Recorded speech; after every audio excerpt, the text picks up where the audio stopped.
Универсаль пособие бүгін гамәлдә булган 6 ярдәм чарасын берләштерәчәк. Пособие федераль һәм региональ бюджет акчаларын җәлеп итмичә биреләчәк. Универсальное пособие, детское универсальное пособие вступает в силу с 1 января 2023 года. По указу президента семьи, где воспитываются дети от рождения до 17 лет, если они будут иметь право на него, смогут его получить. Пособие гаиләдә җан башына керем. Россия Федерациясе субъектында яшәү урыны буенча билгеләнгән, яшәү минимумыннан түбән булган йөкле хатын-кызларга һәм 17 яшькә кадәрге балалары булган гаиләләргә билгеләнә. Универсаль пособиегә хокукны билгеләгәндә мохтаҗлыкны комплекслы, адреслы бәяләүдә үткәрелә.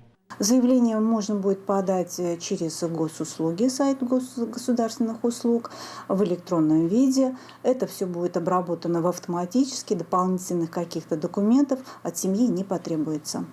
Пособиены рәсмиләштерү өчен гариза дәүләт хезмәтләренең бердәм порталы, күп функциялы үзәк һәм социаль фондның территориаль органнары аша шәхсән мөрәҗәгать иткәндә электрон рәвештә тапшырыла. Лилия Шәймиева, Динар Нурытдинов, Мөслим телевидениесе.